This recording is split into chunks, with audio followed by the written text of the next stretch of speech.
নমস্কার, Ramakrishna TV YouTube চ্যানেলের পক্ষ থেকে সকল মা, বাবা, দাদু, দিদা, ঠাকুমা, ঠাকুর দাদাদের জানাই অনেক অনেক ভালোবাসা, প্রীতি ও আন্তরিক শুভেচ্ছা। সবাই ভালো আছেন, ভালো থাকবেন। আমি আবারও চলে এসেছি শ্রী শ্রী রামকৃষ্ণ মিশনের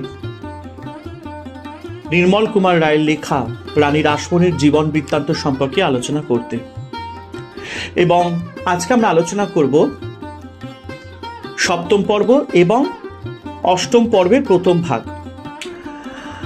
শুরু করার আগে একটাই কথা বলবো, যারা যারা আমার আগের এপিসোডগুলো রানী রাসমণির জীবন বৃত্তান্ত থেকে মিস করেছেন, অবভিয়াসলি আপনারা আমার চ্যানেল রামাকৃষ্ণা টিভি ইউটিউবে রানী রাসমণি প্লে লিস্টে গেলে আগের ভিডিও বা এপিসোডগুলো দেখে নিতে পারবেন।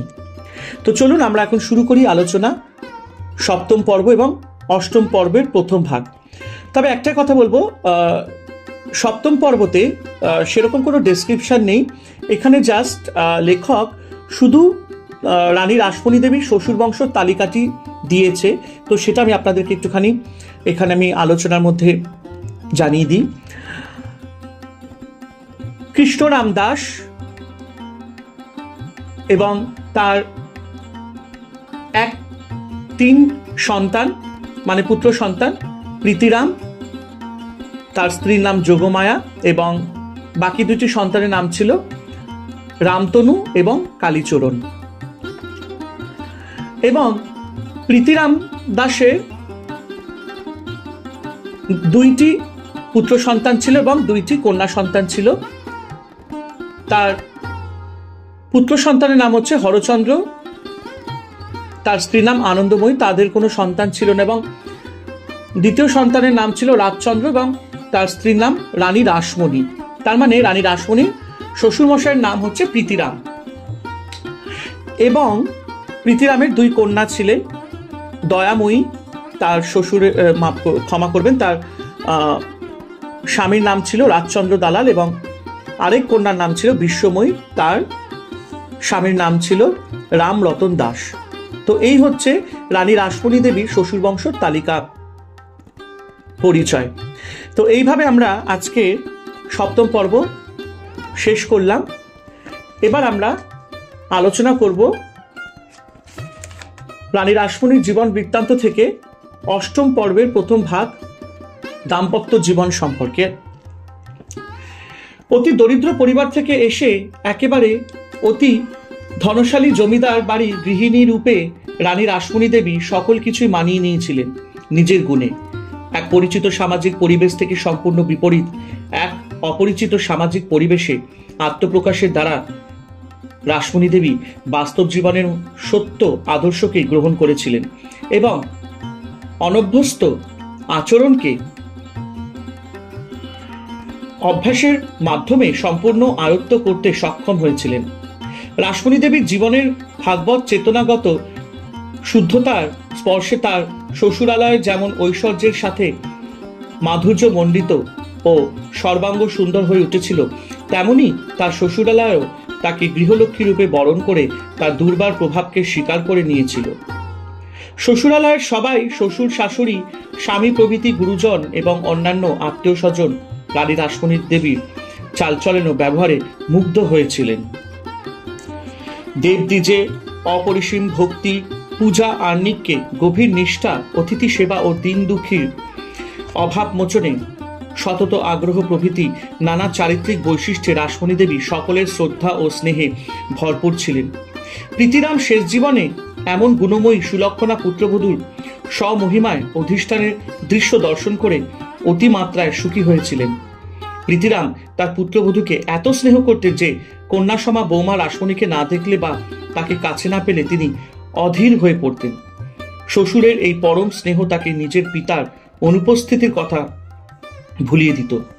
আবার প্রীতিরামের সংসারে পুত্রবধূ রূপে রাসমণি দেবীর আগমনের পর থেকে প্রীতিরামের ব্যবসা বাণিজ্য ও জমিদারির আয় ক্রমশ বহুগুণে বৃদ্ধি পাওয়ায় এবং সুলক্ষণা পুত্রবধূর আগমনের দরুণই এই অর্থাগম, এই ধারণায় রাসমণি দেবীর প্রতি প্রীতিরামের একটি বিশেষ টানও ছিল। যেদিন থেকে রাসমণি দেবী শ্বশুরালয়ে এসেছিলেন সেদিন থেকেই তিনি প্রত্যহ শ্বশুর শাশুড়ির পাদদক পান করে তবে অন্ন গ্রহণ করতেন। আবার পতি পরম গুরু জ্ঞানী রাসমণি দেবী সর্বদাই স্বামী রাজচন্দ্রের সেবা করতেন। পিত্রালয়ে থাকার সময় রাসমণি দেবী সকল প্রকার গৃহকর্মেই সুনিপুণা হয়ে উঠেছিলেন। তাই শ্বশুরালয় এসেও তিনি এখানকার সব কাজের সঙ্গে নিজেকে যুক্ত করেছিলেন। ফলে সকাল থেকে গভীর রাত অবধি তার কাজের বিরাম থাকত না। ঠাকুরঘর পরিষ্কার, ফুল তোলা থেকে শুরু করে রান্নাঘরে গিয়েই তিনি রান্নাবাড়ির কাজে সাহায্য করতেন। বাড়িতে দাসদাসী থাকা সত্ত্বেও সব কাজে রাসমণি দেবী ব্যস্ত থাকতেন বলে স্নেহময় শাশুড়িরও তার কষ্ট লাঘবের উদ্দেশ্যে এসব কাজ থেকে বিরত থাকার জন্য উপদেশ দিতেন বটে, কিন্তু সংসারের কাজকে সেবার মনোভাব নিয়ে করার দরুন রাসমণি দেবী কারুর নিষেধই শুনতেন না। এইভাবে সব কাজ তত্ত্বাবধানের মাঝেও রাসমণি দেবী প্রতিদিন নিয়মিতভাবে পূজার্নিক করে যেতেন।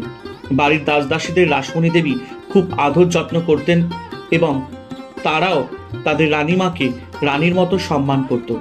তাদের যা কিছু আবদার অভিযোগ সমস্তই তারা তাদের রানীমার কাছে পেশ করত এবং তিনিও ধৈর্যের সঙ্গে তাদের সব কথা শুনে যথাসাধ্য তাদের আবদার পূরণ করতেন।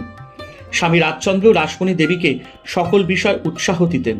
এইভাবেই শ্বশুরালয়ে রাসমণি দেবী তার শ্বশুর শাশুড়ির জীবদ্দশাতেই সকল কৃতিত্বের অধিকারিণী হয়ে কাজের দ্বারা অন্তরের পুষ্টির আনন্দে ধীরে ধীরে নিজেকে আরো শ্রীময় করে তোলার সুযোগ পান। রাসমণি দেবীর সঙ্গে বিবাহের পর থেকে রাজচন্দ্রেরও উত্তরোত্তর শ্রীবৃদ্ধি হয় এবং অজস্র অর্থাগম শুরু হয়। একবার এক্সচেঞ্জ অফিসের নিলামে নিজের বুদ্ধি বলে তিনি একদিনই 50,000 টাকা লাভ করেছিলেন। এইভাবে প্রায় প্রভূত অর্থ উপার্জন হতো। এছাড়াও তার জমিদারির আয় ও ব্যবসায় আয়ও ক্রমশই বৃদ্ধি পাচ্ছিল। রাসমণি দেবীর সঙ্গে বিবাহের পর রাজচন্দ্র বাণিজ্য সম্ভারপূর্ণ জাহাজগুলি কিনে ব্যবসা করার ফলে অতুল ধন ঐশ্বর্যের অধিকারী হয়েছিলেন। যেদিন 20 বা 25,000 টাকা লাভ না হতো সেদিন তার আয় অতি অল্প হলো বলে তিনি মনে করতেন। কোনো কোনো দিন তিনি লক্ষাধিক টাকাও আয় করতেন। তার যা কিছু ঐশ্বর্য সবই তার বুদ্ধি বলে অপরকে ঠকিয়ে কোনোদিন অর্থ রোজগারের চেষ্টা তিনি করেননি।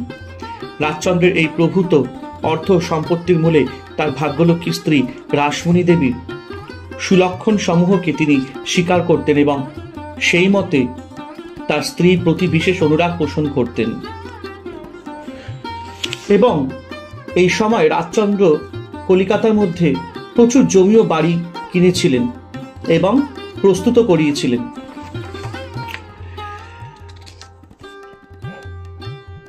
উক্ত জমি ও কুঠির মধ্যে অনেকগুলি আবার অত্যাধিক মূল্যে বিক্রি করা হয়ে গেছিল। যেমন রাসেল স্ট্রিটের জমি ও কুঠি সেই সময় প্রায় 2 লক্ষ টাকায় গভর্নমেন্ট কিনেছিলেন। এছাড়াও মফস্বলের ঘিপুকুর, জগন্নাথপুর, মকিমপুর ও কলরা হোসেনপুর এই 4টি মহলের আয়ও প্রচুর ছিল। সুতরাং শ্বশুরালয় রাসমণি দেবী সত্যই রানীর মর্যাদা নিয়েই রানী হয়ে বসেছিলেন। প্রীতিরামের জীবদ্দশাতেই রাসমণি দেবী 3টি কন্যা জন্মগ্রহণ করেন। প্রথমা কন্যা পদ্মামণির জন্ম 1213 বঙ্গাব্দে, মানে বাংলা বছরে। দ্বিতীয় কন্যা কুমারীর জন্ম বাংলা বছরে 1218 বঙ্গাব্দে এবং তৃতীয় কন্যা করুণাময়ীর জন্ম 1223 বঙ্গাব্দে। 1224 বঙ্গাব্দে প্রীতিরামের দেহত্যাগের পর 1226 বঙ্গাব্দে রাসমণি দেবীর একটি মৃতপুত্র হয়। রাসমণি দেবীর চতুর্থ তথা কনিষ্ঠা কন্যা জগদম্বার জন্ম হয় 1230 বঙ্গাব্দে। প্রীতিরাম 1224 বঙ্গাব্দে মানে ইংরাজি সালে 1817 খ্রিস্টাব্দ মৃত্যুকালে 6.5 লক্ষ টাকা ধনসম্পত্তি ও জমিদারি রেখে গিয়েছিলেন। মৃত্যুকালে তার স্ত্রী যোগমায়া দেবী জীবিতা ছিলেন। প্রীতিরামের মৃত্যু উপলক্ষে পুত্র রাজচন্দ্র বহু আড়ম্বরে পিতৃশ্রাদ্ধ সমাধা করেছিলেন।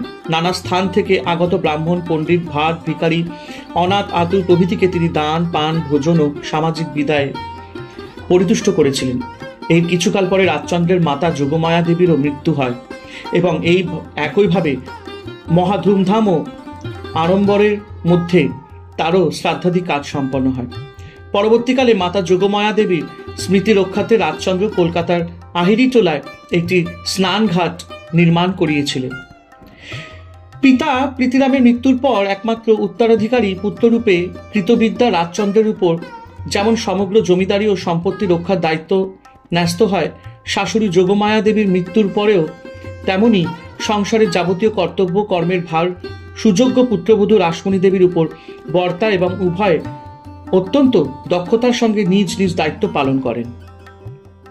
রাসমণি দেবীর বিবাহের পর থেকেই যানবাজারের জমিদার বাড়িতে বিত্ত উপবিত্ত বিশেষভাবে বৃদ্ধি পাওয়ায় নিজ বুদ্ধিমত্তা ও বদান্যতায় রাজচন্দ্র শীঘ্রই কলকাতায় তৎকালীন অভিজাত সম্প্রদায়ের শীর্ষস্থানীয়দের মধ্যে অন্যতম রূপে পরিগণিত হন। এই সময় প্রিন্স দ্বারকানাথ ঠাকুর, রাজা রামমোহন রায়, রাজা কালীকৃষ্ণ ঠাকুর, রাজা রাধাকান্ত দেব বাহাদুর, জোড়াসাঁকোর দেওয়ান গঙ্গা গোবিন্দ সিংহ, সুতারুচি রায়, রাজবল্লভ, প্রসন্ন কুমার ঠাকুর, অক্রুর দত্ত, কালীপ্রসন্ন সিংহ প্রভৃতি গণ্যমান্য ব্যক্তিদের সঙ্গে তার গভীর ঘনিষ্ঠতা হয়। এমনকি লর্ড অকল্যান্ড সাহেবের সঙ্গেও তার বিশেষ প্রীতির সম্পর্ক স্থাপিত হয়েছিল। এই সময় রাসমণি দেবীর অসীম প্রাণধারার অনুপ্রেরণার প্রভাবে রাজচন্দ্র বহুবিধ সৎকাজের অনুষ্ঠান করেছিলেন। আর এইভাবে আজকে আমরা রানী রাসমণির জীবন বৃত্তান্ত থেকে পর্ব 7 এবং 8 পর্বের প্রথম ভাগ অংশ আলোচনা সমাপ্ত করলাম। আবার আসবো এর পরবর্তী অংশ নিয়ে, নতুন ভিডিও নিয়ে। তাই যাওয়ার আগে সকলকে জানাই অনেক অনেক ধন্যবাদ, এবং একটাই কথা বলবো, রামাকৃষ্ণা টিভি ইউটিউব চ্যানেলকে ভালোবাসা দেবেন, ভালোবাসতে থাকবেন, কারণ আমি সবসময় চেষ্টা করে যাই আপনাদেরকে ভালো কিছু দেখানোর, ভালো কিছু আপনাদেরকে প্রেজেন্ট করার, যাতে আপনারা ভালো থাকেন, আনন্দে থাকেন। হরে কৃষ্ণ কৃষ্ণ কৃষ্ণ হরে হরে, হরে রাম রাম রাম হরে হরে। জয় শিব শম্ভু, জয় দেবী দুর্গা দুর্গতি নাশিনী, জয় মা কালী।